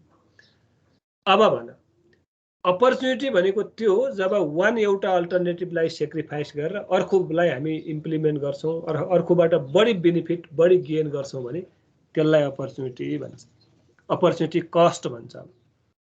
अब ए भन्ने प्रोजेक्टबाट हामी मानौ 2 लाख रुपैयाँ कमाउँदै थियौं, बी भन्नेबाट 2,10,000 कमायो भने बी लाई छोडेर ए हामीले इम्प्लिमेन्ट गर्यौं भने त्यतिखेर हाम्रो अपर्च्युनिटी कस्ट भनेको 10,000 हो। किन? बी सेक्रिफाइस गर्यौं, ए लाई हामी पर्चेज गर्यौं, इम्प्लिमेन्ट गर्यौं र ए इम्प्लिमेन्ट गर्दा बी भन्दा 10,000 मात्रै बढी हुन्छ भने that is we call opportunity cost. अब त्यो त्यसैले मैले के भन्न खोजेको कुरो भने सेक्रिफाइस र सिलेक्सनको बेसमा अपर्च्युनिटी हुन्छ र अरू चाहिँ उसले सजगले भनेको कुरो ठिक हो, क्यापिटल म्यानेजमेन्टमा अथवा क्यापिटल बजेटिङमा प्रोजेक्ट अप्राइजलमा त्यो युज हुन्छ र हुनु पर्यो 2टा अल्टरनेटिभ। अर्को अब स्टेक होल्डर, सेयर होल्डरसम्म त्यहाँ भनेन, त्यहाँ पनि बोर्ड अफ डाइरेक्टर छ अथवा पब्लिक छ, गभर्नमेन्ट छ, कस्टमर छ, सप्लाई छ, लेन्डर छ, everything we all are stake holders. Directly and indirectly हामी सबै स्टेक होल्डर हो, तर प्रत्यक्ष रूपमा डाइरेक्टली इन्भल्भ भएका मान्छेहरू जस्तो यो चाहिँ सेयर होल्डर्स। र अब यो बोर्ड बनाउँदाखेरि हायरार्किकल पोजिसनमा सुन एउटा हामीले बोर्ड सेट गर्यौं र त्यसको सबैभन्दा माथि भनेको सेयर होल्डर हुन्छ। त्यसैले share holders are the owner, real owner भनेकै सेयर होल्डर हो र त्यो सेयर होल्डरबाट हामीले के गरे हुन्छौं? बोर्ड अफ डाइरेक्टर इलेक्सन भएको हुनसक्छ अथवा सिलेक्सन भएको हुनसक्छ र बोर्ड अफ डाइरेक्टरको अब अन्डरमा हाम्रा चेनहरू हुन सक्छन्। हामीले लाइन म्यानेजर भन्यौं, हामीले चाहिँ विभिन्न डिपार्टमेन्टका त्यो चाहिँ त्यो हायरार्किकल पोजिसन भन्यौं, त्यो पोजिसनको बेसमा ड्युटी रिस्पोन्सिबिलिटी छुट्याइदिएको हुन्छ। अब त्यो ड्युटी रिस्पोन्सिबिलिटी छुट्याउनुको लागि गभर्नेन्समा डिपेन्ड हुन्छ यो। अब किनभने कुनै पनि कम्पनीको गुड गभर्नेन्स छ भने हामीले दिएको अथोरिटी, हामीले डेलिगेट गरेको रिस्पोन्सिबिलिटी, उसले कसरी अकाउन्टेबल अथवा ऊ रिस्पोन्सिबल छ कि छैन, ऊ अकाउन्टेबल छ कि छैन, उसले ट्रान्सप्यारेन्ट वेमा काम गरेको छ कि छैन, अथवा उसले काम गरेपछि त्यहाँ इफिसियन्सी आएको छ कि छैन, अथवा उसले काम गर्दाखेरि पाएको रिमोनरेसन अथवा उसको सेटिस्फिकेसनको लेभल सेटिस्फाई छ कि छैन भन्ने कुरोहरू पनि हामीले हेर्नुपर्ने हुन्छ। र उसले प्रोभाइड गरेको त्यो जुन सर्भिस प्रोभाइड गर्छ अथवा जुन चाहिँ उसले गुड्स प्रोभाइड गर्छ अथवा उसको काम के हो, त्यो कामबाट डिफ्रेन्ट अदर स्टेक होल्डर्सहरूको पर्सेप्सन कस्तो छ भन्ने कुरो हामीले हेर्नुपर्ने हुन्छ। This is the hierarchical position. र त्यसमा हामीले अर्को 4 पिलर अफ हामीले के पढेका थियौँ, कोड अफ कन्डक्ट। कुनै पनि अर्गनाइजेसनका पिलरहरू हामीले कोड अफ कन्डक्ट बनाउँदाखेरि अथवा प्लान सेट गर्दाखेरि अथवा स्ट्राटेजी सेट गर्दाखेरि अथवा कुनै एउटा मान्छेलाई ड्युटी रिस्पोन्सिबिलिटी डेलिगेट अथोरिटी दिँदाखेरि उसले कुन कुन फ्याक्टरमा कुन कुन पिलरमा चाहिँ उसले कन्सियस भएर काम गर्नुपर्छ भन्ने कुरो हामीले चाहिँ पढिसकेका छौँ। निलन सुनिरहेछ? निलम? हजुर सर सुनिरहेको छु। ल अब तिमीलाई पहिले मेरो क्वेसन के भने, हिजो आएनौ तिमी होइन, अस्ति पनि आएनौ, के आयो सर? आइन हो। त्यहीँनिर चाहिँ एउटा तिमीले अब भनेको कुरा पुरा गरेनौ। अनि अर्को कुरै त्यही सोधेँ मैले, यही कुरो तिमीले चाहिँ म चाहिँ अस्ति प्रेजेन्टेसन गर्दैछौँ त के हो त, what do you mean by यो चाहिँ ट्रान्सप्यारेन्सी, अकाउन्टेबिलिटी, रिस्पोन्सिबिलिटी भने के हो भन त? यो चाहिँ कुनै पनि कर्पोरेसनहरूको अथवा कुनै पनि सङ्घ संस्थाहरूले चाहिँ गुड गभर्नेन्स गर्नका लागि चाहिँ त्यो संस्थाहरूमा चाहिँ कस्तो किसिमको फन्डामेन्टल पिलर्स चाहिन्छ भन्ने हो। त्यसको क्याटेगोरीहरूमध्ये चाहिँ अब एकाउन्टेबिलिटी छ। एकाउन्टेबिलिटी भनेको चाहिँ तपाईँको जसले मलाई लाग्छ जवाबदेहिता। जस्तै कुनै पनि व्यवस्थापन समितिले चाहिँ बोर्डलाई जवाबदेही हुनु पर्यो। यदि प्रफिट राम्रो गेन गर्न सकेन भने कुनै पनि संस्था राम्ररी चलाउनका लागि, त्यस्तै अब बोर्डले पनि सेयर होल्डर्सहरूलाई चाहिँ जवाफदेहिता हुनु पर्यो। किनभने भोलिको दिनमा कति प्रफिट गेन गर्छ कति लस गर्छ भन्ने कुरालाई लिएर त्यो जवाफदेहिता चाहिँ यदि लस भयो भने गेन भयो भने चाहिँ त्यो एकाउन्टेबिलिटी गर्ने काम चाहिँ यो fundamental pillars of corporate governance यो टपिक अन्तर्गत पर्छ, एकाउन्टेबिलिटी अन्तर्गत पर्छ। जवाफदेहिता हुनु पर्यो हरेक व्यक्तिमा। यदि त्यस कुनै पनि एउटा क्राइसिस भयो अथवा लस भयो त्यसको जिम्मेवारी चाहिँ कसले लिने त, कुनै पनि एउटा गुड गभर्नेन्स गर्नका लागि, त्यो चाहिँ एकाउन्टेबिलिटीमा पर्छ सर। अर्को भनेको ट्रान्सपेरेन्सी हजुर ट्रान्सपेरेन्सी हो। ट्रान्सपेरेन्सी भनेको चाहिँ तपाईँको कुनै पनि एउटा कर्पोरेटको त्यसको डिस्क्लोजर अन सबै मेटेरियल म्याटर्सहरूमा अनि फाइनेन्सियल सिचुएसनहरूको चाहिँ ट्रान्सपेरेन्सी हुनु पर्यो। त्यस्ता कार्यहरू चाहिँ सबै पारदर्शिता हुनु पर्यो। हाम्रो यति भयो कारोबारदेखि लिएर हामीले यो सेक्टरमा लगानी गऱ्यौँ, यस्तो कुराहरू चाहिँ ट्रान्सपेरेन्सी हुनु पर्यो। अर्को भनेको फेयरनेसमा चाहिँ तपाईँको के भन्छ, फेयरनेसमा चाहिँ तपाईँको सबैलाई इक्वली तपाईँको कुनै पनि कर्पोरेसनमा काम गर्ने लिएर म्यानेजरहरूदेखि लिएर सम्पूर्ण त्यो सेक्टरभित्र रहेका इम्प्लोइहरूमा चाहिँ एउटा फेयरनेस हुनु पर्यो। सबैलाई चाहिँ एउटा समान व्यवहार हुनु पर्यो। समान व्यवहार भन्नाले उनीहरूलाई राइट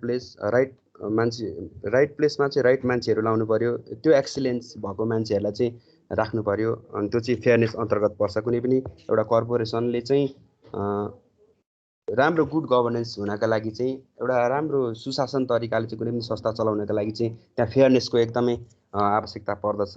नेपोटिजमहरू चल्नु भएन। जस्तै कुनै पनि एउटा एजिएम हुँदाखेरि साधारण सभा हुँदाखेरि चाहिँ कुनै पनि संस्थाको साधारण सभा हुँदाखेरि चाहिँ त्यस साधारण सभामा र त्यहाँ चुनिने पदाधिकारीहरूमा चाहिँ फेयरनेस हुनु पर्यो, ट्रान्सपेरेन्सी हुनु पर्यो। जस्तै अब नेपोटिजम गरेर मेरो भाइ छ म्यानेजरमा त्यसलाई राख्नुपर्छ, अथवा यो इम्प्लोइमा यो सहज काम छ त्यसलाई मेरो नातागोता पर्ने राख्नुपर्छ भन्ने किसिमको कुनै पनि कम्पनीमा हुनु भएन। जसको कारणले गर्दाखेरि चाहिँ यदि त्यस्तो नभएको कन्डिसनमा चाहिँ कुनै पनि कर्पोरेसनको गुड गभर्नेन्स हुनसक्छ। कुनै पनि गुड कम्पनी चाहिँ फ्लुएन्टली चल्न सक्छ। त्यसले आगामी दिनहरूमा पनि प्रफिट गर्न जान्छ भन्ने कुरा हो। अर्को लिडरसिप पनि पर्छ सायद। फन्डामेन्टल पिलर्स अफ कर्पोरेसनमा लिडरसिप पनि पर्छ। नेतृत्व कस्तो हुनु पर्यो, अब भन्ने कुरा पनि जनाउँछ। नेतृत्व चाहिँ एकदम राम्रो हुनु पर्यो। नेतृत्व चाहिँ किनभने कुनै पनि कर्पोरेसनमा त हुनु त अब एउटा समान कन्सेप्टले भएका मानिसहरू अथवा प्रफिट गेन गर्ने हिसाबले मान्छेहरूले कर्पोरेसन खोलेका हुन्छन् र यदि लिडरसिप नेतृत्व चाहिँ कसैको बायसमा पर्ने अथवा कसैको भनसुनमा पर्ने, आफ्नो आइडियोलोजी युज नगर्ने, आफूसँग त्यो क्षमता छैन र कुनै पनि 2-4 जना मानिसले भनेको कन्डिसनमा चाहिँ आफ्नो डिसिजन मेकिङ गर्ने खालको लिडरसिपहरू भयो भने चाहिँ गुड गभर्नेन्स हुँदैन। तसर्थ एकाउन्टेबिलिटी, ट्रान्सपेरेन्सी, रेस्पोन्सिबिलिटी अनि फेयरनेस अनि लिडरसिप चाहिँ यिनीहरू चाहिँ गुड गभर्नेन्सको फन्डामेन्टल पिलर्सहरू हुन्। कुनै पनि एउटा संस्थाले भोलिको दिनमा राम्रो तरिकाले चलायमान हुनका लागि, त्यसले राम्रो तरिकाले प्रफिट गेन गरेर सेयर होल्डर्सहरूलाई खुसी बनाउनका लागि अथवा सेयर होल्डर्सहरूको वेल्थलाई बढाउनका लागि चाहिँ यी 5वटा कुराहरू चाहिँ 4वटा 5वटा कुराहरू चाहिँ एकदमै आवश्यक हुन्छ। मलाई चाहिँ यही लाग्छ। गुड, भेरी गुड, त्यही नै हो।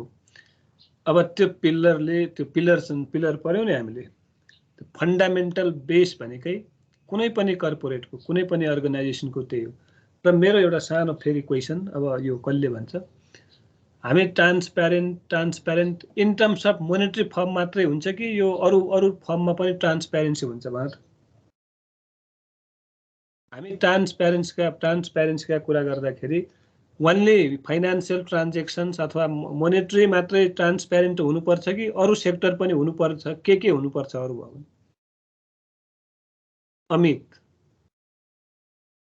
अब यो बोल्नेलाई सोधौँ, नबोल्नेको नामै के यो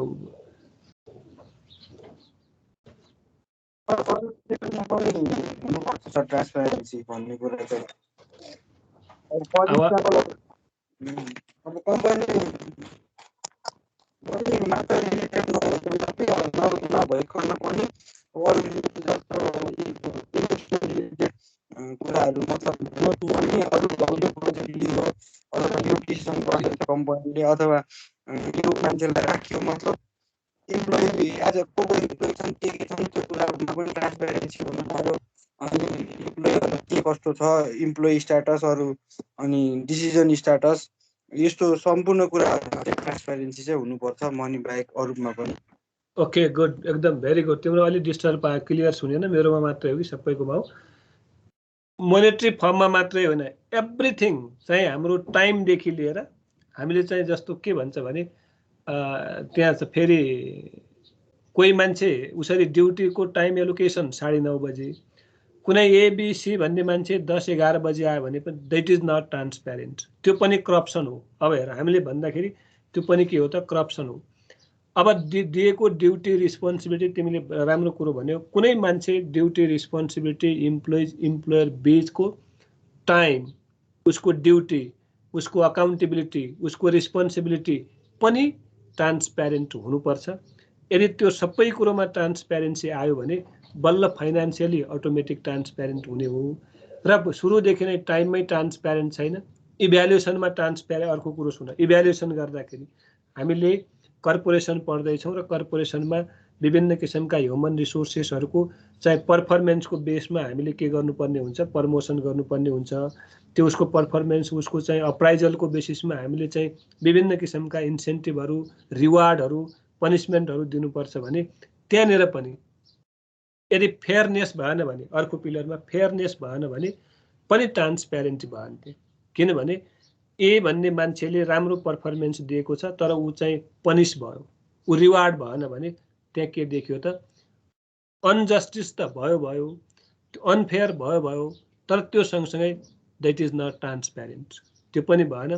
त्यसैले एउटा गुड गभर्नेन्स क्रिएट गर्नको लागि हामीले विभिन्न त्यो एक्टिभिटिजहरूमा पनि के हुनु पर्यो त? ट्रान्सप्यारेन्ट वेमा काम गर्नु पर्यो, ट्रान्सप्यारेन्ट वेमा इभ्यालुएसन गर्नु पर्यो, ट्रान्सप्यारेन्ट वेमा मोटिभेट गर्नु पर्यो। अब कसैलाई चाहिँ विभिन्न फ्रिन्ज बेनिफिट दिने अथवा कुनै एकदमै खटेर काम गरेको छ उसलाई चाहिँ मोनेटरी बेनिफिट पनि नदिने भने त्यहाँनिर ट्रान्सप्यारेन्ट भएन, फेयरनेस भएन र अकाउन्टेबिलिटी पनि भएन, र एउटा रिस्पोन्सिबल लिएको मान्छेको रिस्पोन्सिबिलिटी पनि होइन। त्यसैले यी विभिन्न कुरोहरूलाई हामी मध्यनजर गर्दै यदि कम्पनी इस्टाब्लिस गर्ने हो, कर्पोरेसन चलाउने हो भने पक्कै पनि वेल्थ म्याक्सिमाइजेसन हुन्छ होइन। यो कुरोलाई हामीले कुनै पनि चाहिँ यस्ता पिलरहरू, यस्ता विभिन्न फ्याक्टरहरू, गभर्नेन्सको कन्सेप्टै हिजो पनि पढ्दाखेरि पनि यो बाहिर 50 वर्ष अगाडि इभोल्युसन भएका विभिन्न स्ट्राटेजीहरू पनि हाम्रो नेपालमा प्रोपरली इम्प्लिमेन्ट भएको छैन। यो गुड गभर्नेन्सको कुरो त धेरै पहिलाको, अहिले त विभिन्न चाहिँ अरू टेक्निकहरू पनि आइसकेका छन् र यो टेक्निक आउने बेलासम्म त हामी यही इम्प्लिमेन्ट गरे हुँदैनौँ, जसले गर्दाखेरि डाइरेक्टली हाम्रो चाहिँ प्रोफिटेबिलिटी त्यो सर्भिसमा अथवा प्रोडक्सनमा अथवा क्वालिटीमा यसको इम्प्याक्ट परेको देखिन्छ। यसैले अब हामी एज अ चाहिँ इन्टरप्रेनर अथवा as a manager, as a young energetic human resources, यस्ता कुराहरूलाई हामीले अलिकति कन्सिडर गर्यो भने पक्कै पनि लङ टर्म सस्टेनेबिलिटी हुनसक्छ भन्ने कुरो चाहिँ इम्पोर्टेन्ट हो, हामीले हेर्नुपर्ने हुन्छ। अब रिलेसन नै सबैभन्दा ठुलो भनेको हामीले relationship with different stake holders. काम गर्ने मान्छे त केही हुँदै होइन नि, त्यसले त पैसाको लागि हो, यहाँबाट छोड्यो अर्को ठाउँमा, अर्को ठाउँबाट छोड्यो अर्को ठाउँमा, यस्ता मान्छेहरू त कति पाउँछ भन्ने गलत कन्सेप्टले हामी चाहिँ त्यो चाहिँ रिलेसन मेन्टेन गऱ्यौँ भने त्यो कहिले पनि दिगो हुँदैन। जस्तो यसमा मैले बेस्ट इक्जाम्पल के छ भने जापानिज कम्पनीहरूको यो ह्युमन रिसोर्सलाई हेर्ने दृष्टिकोण चेन्ज छ। अमेरिकन डिफ्रेन्ट त्यो चाहिँ कर्पोरेटको चाहिँ ह्युमन रिसोर्सेसलाई हेर्ने दृष्टिकोण फरक छ, त्यो तिमीहरू पनि सर्च गर्न सक्छौ। जापानले के भन्छ, human are capital, human are the assets, human resources are the everything, so we have to sustain, we have to motivate, we have to give continuity for a longer period of time. हाम्रो capital हो, त्यो क्यापिटलले continue हामीलाई return दिएको हुन्छ। हामीले चाहिँ higher and फायरमा जानु हुँदैन भन्ने कन्सेप्ट छ जापानमा। र जापानको इन्डस्ट्रियल रेभोल्युसन सिस्टमले चाहिँ के मान्छ भने मेरो ह्युमन रिसोर्सेस मेरो सम्पत्ति हो, त्यसैले एउटा मान्छे कन्टिन्यू त्यहाँ। फेरि अर्को कुरो मैले त्यहाँ हामीले के मेन्सन गर्दैछौँ भने प्रमोसनल एक्टिभिटिजमा चाहिँ फेयरनेस हुनु पर्यो, अनि मोनेटरी बेनिफिटमा फेयर हुनु पर्यो, डिफ्रेन्ट फ्रिन्ज बेनिफिटमा फेयर भयो भने पक्कै पनि ह्युमन रिसोर्सेसलाई लङ टर्म पिरियडसम्म सस्टेन गर्न सकिन्छ भन्छ। यही कुरो अमेरिकन सिस्टममा जाने हो भने उनीहरूले के भन्छ भने होइन, कुनै पनि मान्छेलाई 5 वर्षसम्म एउटा कम्पनीमा एउटा एक ठाउँमा राख्ने, त्यसपछि उसको एटिच्युड, उसको पर्सेप्सन, उसको ग्रुपिजम, उसको युनियनसँग रिलेसन हुन्छ र उसले काम गर्दैन, ऊ कामचोर हुन्छ। त्यसैले 5 वर्षमा उसलाई चाहिँ चेन्ज गर्नै पर्ने हुन्छ भन्ने कन्सेप्ट उनीहरूको हुन्छ। अब हाम्रो नेपालमा के छ भने एक पटक चाहिँ अब बेसिकली यो सरकारीतिर जाने हो भने एक पटकमा हामीले सिलेक्सन भयो भने त्यहाँ पर्फर्मेन्स कसैले हेर्दैन, ट्रान्सप्यारेन्सी कसैले हेर्दैन, कन्टिन्युटी कसैले हेर्दैन, इफेक्टिभनेस इफिसियन्सी कसैले हेर्दैन, तर त्यसको न चाहिँ डिमोसन हुन्छ, प्रमोसन पनि हुँदै जान्छ भन्ने कुरो देखिन्छ यहाँ। र यहाँ अब त्यो रोटेसनका कुराहरू, अब ट्रान्सफरका कुराहरू के हुन्छन् भने गभर्मेन्टमा 2 वर्षमा ट्रान्सफर गर्नुपर्छ, त्यो गलत हो। र एउटा मान्छे, एउटा ह्युमन रिसोर्सेसले एउटा लेभल, एउटा डिपार्टमेन्ट बुझ्नको लागि करिब 1 वर्ष 2 वर्ष चाहिन्छ। र उसले बुझ्या हुँदैन, उसलाई त्यहाँबाट अर्को ठाउँमा ट्रान्सफर गर्थ्यो, त्यहाँ पनि बुझ्न पाउँदैन, अर्को ठाउँमा ट्रान्सफर गर्यो, अर्को ठाउँमा ट्रान्सफर गर्यो, र कहीँ पनि इफेक्टिभनेस इफिसियन्ट वेमा चाहिँ रिजल्ट रिपोर्ट आउँदैन। त्यसैले यी विभिन्न कुरोहरूलाई हामीले एज अ चाहिँ इन्टरप्रेनर हामीले कन्सिडर गर्यौँ भने पक्कै पनि गुड गभर्नेन्स पनि मेन्टेन हुन्छ र त्यो सँगसँगै इफेक्टिभनेस र इफिसियन्सी पनि आउँछ भन्ने कुरो इम्पोर्टेन्ट हो। त्यही कुरो यहाँ चाहिँ मेन्सन गरेको छ। करिब त्यस्तै कुराहरू छन्, नयाँ कुरा खासै छैनन् यहाँ पनि। अरू हामीले के पढेका थियौँ, अब लिमिटेड कम्पनी, अनलिमिटेड कम्पनीहरू पढ्यौँ, प्राइभेट पब्लिक पढ्यौँ, यसका बिचका डिफ्रेन्सेसहरू पढ्यौँ।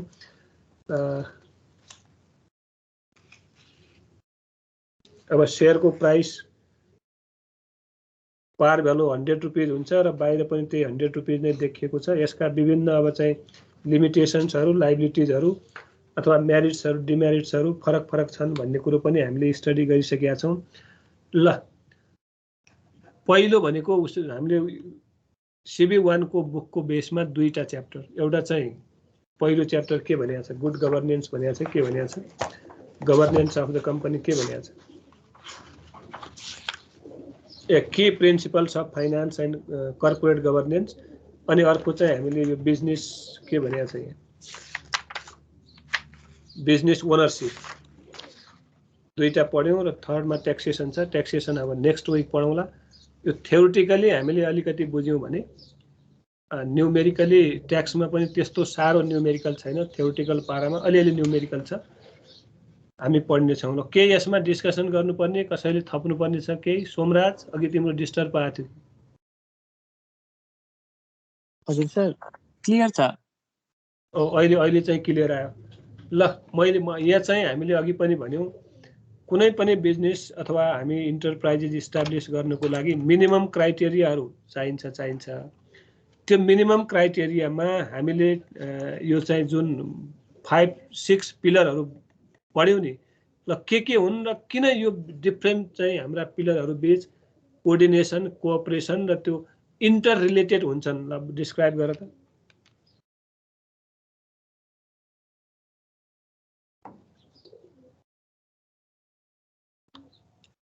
सोमराजले भन्ने।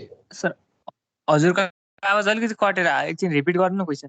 ओके ल, जस्तो हामीले के भन्यौँ भने कुनै पनि गुड गभर्नेन्स मेन्टेन गर्नको लागि हाम्रा डिफ्रेन्ट पिलरहरू, डिफ्रेन्ट स्ट्राटेजीहरू हुनुपर्छ। त्यसमा बेसिकली हामीले 5वटामा बढी फोकस गरेका थियौँ। यो 5वटै पिलरहरू बीच हामीले कसरी चाहिँ लिङ्केज गर्नुपर्छ त भनेको कोअर्डिनेसन, कोअपरेसन गर्दाखेरि यदि इफिसियन्ट र इफेक्टिभ वेमा हामीले गुड गभर्न गर्न सक्छौँ भन्ने कुरो मैले भने। कसरी? त्यो कनेक्सन बिट्विन मतलब 5 pillars, culture, leadership, alignment, structure र सिस्टम, जसलाई क्लास भनेर एक्रोनिम गर्न सकिन्छ। कुनै पनि एउटा गुड गभर्नेन्स भएको कम्पनीले त्यहाँ भएको कर्मचारीहरूको कल्चर, लिडरसिप अपर्च्युनिटी र कम्पनीको भिजनसँग अलाइनमेन्ट र त्यसरी नै स्ट्रक्चर र सिस्टम बनाउँदाखेरि चाहिँ गभर्नेन्ससँग हेल्प हुन्छ जस्तो लाग्छ मलाई चाहिँ। ओके, एकदमै अर्को तिमीले राम्रो कुरो के उठायो भने स्ट्रक्चर र डाइभर्सिफिकेसन है। त्यो भनेको हामीले चाहिँ कुनै पनि चाहिँ एउटा संस्था, एउटा चाहिँ फर्म, एउटा कम्पनी रजिस्टर गर्न चाह्यो भने द प्रिडिटर्मिन एउटा सेट स्ट्रक्चर सेट हुनुपर्छ र त्यसमा विभिन्न किसिमको हाइरार्किकल कन्डिसन हुन्छ र त्यहाँभित्रका डिफ्रेन्ट ह्युमन रिसोर्सेसको ड्युटी रिस्पोन्सिबिलिटी हुन्छ। त्यो एकदम पक्का 100% भइहाल्यो। र यहाँनिर मैले मेरो कन्सर्नको कुरो के भने जस्तो ट्रान्सप्यारेन्सी पनि it depends on the accountability and responsibility of the human resources, अथवा त्यो जसले त्यो रिस्पोन्सिबिलिटी लिएको छ त्यो मान्छेले प्रोपरली आफ्नो रिस्पोन्सिबिलिटी अकाउन्टेबल भएन भने, अथवा उसले चाहिँ ड्युटी राम्ररी निभाइदिएन र त्यो ड्युटीप्रति ऊ अकाउन्टेबल भएन भने ट्रान्सप्यारेन्सी हुँदैन। र ट्रान्सप्यारेन्सी हुनुको लागि के हुनु पर्यो? अकाउन्टेबल पनि हुनु पर्यो, रिस्पोन्सिबल पनि हुनु पर्यो। त्यो सँगसँगै र यदि ट्रान्सप्यारेन्ट वेमा हामीले काम गरेका छौँ, सबै टाइम, मनी, ड्युटी, रिस्पोन्सिबिलिटी, सबै एभ्रिथिङ भने अटोमेटिकली यसले के गर्छ त यसको हाम्रो रिजल्टमा इफिसियन्ट वेमा, अब माथि अघि वेल्थ म्याक्सिमाइजेसनका कुरा गऱ्यौँ, वेल्थ म्याक्सिमाइजेसन हुनसक्छ। त्यो सँगसँगै यदि सबै त्यो इलिमेन्टले राम्ररी काम गरिदियो भने हाम्रो के हुन्छ त relation with different stake holders sound relation हुन्छ र त्यो साउन्ड रिलेसनले हाम्रो गुडविलमा इम्प्याक्ट पार्छ, ब्रान्ड इमेजमा इम्प्याक्ट पार्छ, अल्टिमेटली हाम्रो वेल्थ म्याक्सिमाइजेसन हुन्छ। त्यहाँ सम्बन्ध जोडेको है हामीले। ओके ल, अब चाहिँ एटेन्डेन्स दिउँ। Roll number 1 2 sir. Yes sir. हजुर यो के अरे 2 दिनमा एब्सेन्ट भए अनि मैले यो भनेको समयमा मेरो प्रेजेन्टेसन गर्न सकिनँ, त्यसको लागि माफी चाहन्छु सर। मैले प्रेजेन्टेसन बनाइरहेको छु, नेक्स्ट टाइम बनाइराख, सबैले बनाउने, नेक्स्ट टाइम प्रेजेन्ट पनि गर्ने। अनि तिमीलाई मैले दिपकलाई, फेरि दिपक पनि छ, पहिलो च्याप्टरका विभिन्न हामीले सब टपिकहरू पढेका छौँ है। अरूले हाम्रो यो आशुतोष बोल्दै बोल्दैन, आशुतोष गोहित, यसले अब यो पनि बोलेन, प्रेजेन्टेसन गरेन भने अरूले मैले यो महेश पण्डित मैले नगरेका स्टुडेन्टलाई मात्रै भन्छु है। अनि अर्को को छ नगरेको? त्यति भनौँ न, अहिले आज आएकोमा 4-5 जना। यिनीहरूले यो च्याप्टरको सबैले चाहिँ प्रेजेन्टेसन बनाउने है। मैले सर गुड गभर्नेन्स टपिक राखेर बनाएको छु सर। हुन्छ, त्यो सबै बनाऊ न। अनि आशुतोष पनि छ तर बोल्दैन, त्यो बेजुन छैन। चुनौती छिन्, दिपक छ, कञ्चन, जीवन भन्ने मान्छे छ, जीवन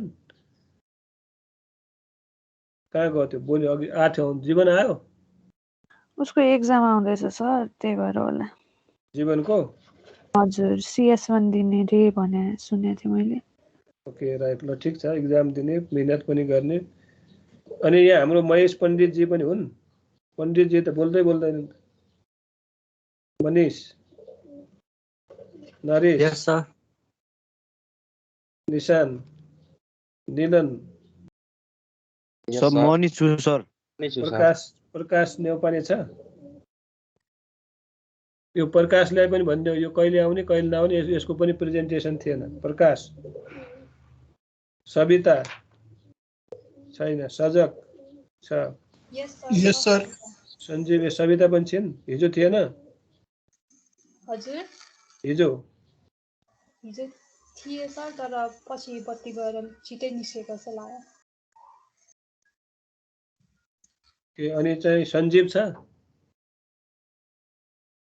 छैन सरोज त कहाँ हुनु शिशिर पनि छैन हैन सोमराज छन् श्वेता छिन् ओके सर हजुर म छु सर नरेश हजुर सर ल ठिक छ नरेश त छ मैले उ गरेँ हाम्रो यो महेश राजी कता गयो हराए भने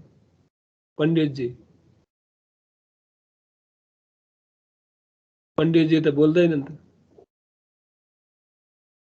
ओके ल by have a good day